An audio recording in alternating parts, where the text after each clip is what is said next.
राजनीति में अब सिर्फ मुद्दों की नहीं, नैरेटिव की जंग छिड़ चुकी है।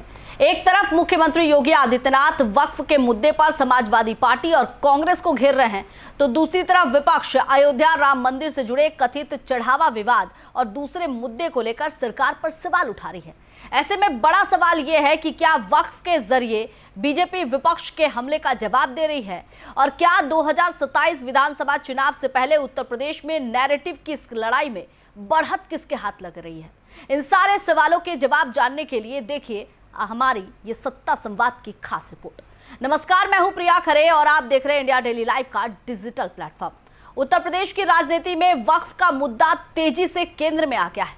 मुख्यमंत्री योगी आदित्यनाथ लगातार समाजवादी पार्टी और कांग्रेस पर निशाना साध रहे हैं। उनका कहना है कि जब वक्फ संपत्तियों में पारदर्शिता, जवाबदेही और सुधार की बात आती है, तब विपक्ष चुप्पी साध लेता है। बीजेपी इस मुद्दे को सुशासन और पारदर्शिता से जोड़कर जनता के बीच ले जाने की कोशिश कर रही है। पार्टी का दावा है कि वक्फ से जुड़े मामले में जवाबदेही तय होना जरूरी है और इसी को लेकर सरकार अपना पक्ष मजबूती से रख रही है। वहीं दूसरी तरफ समाजवादी पार्टी और कांग्रेस सरकार पर लगातार पलटवार कर रही है। विपक्ष का आरोप है कि सरकार महंगाई, बेरोजगारी, किसानों की समस्या, कानून व्यवस्था जैसे मुद्दों से ध्यान हटाने के लिए नए राजनीतिक विवाद खड़े कर रही है। विपक्ष अयोध्या राम मंदिर से जुड़े कथित चढ़ावा विवाद सहित अन्य मुद्दों को भी उठाकर सरकार को घेरने की कोशिश कर रहा है।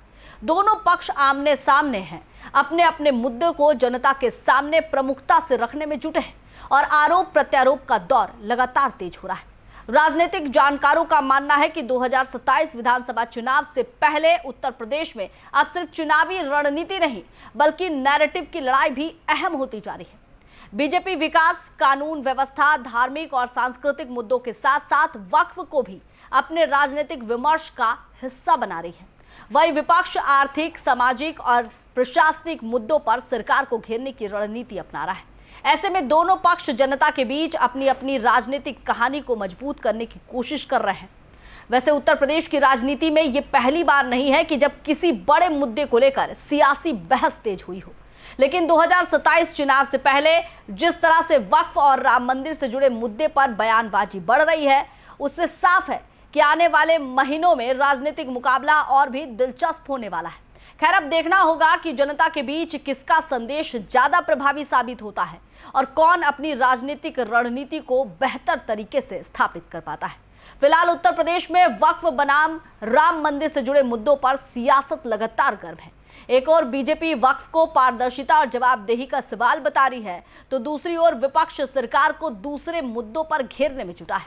अब सबकी नजर इस बात पर है कि 2027 के चुनावी रण में नैरेटिव की ये जो लड़ाई है, इसमें आखिर बढ़त किसे मिलेगी और जनता किस मुद्दों को सबसे ज्यादा अहमियत देती है।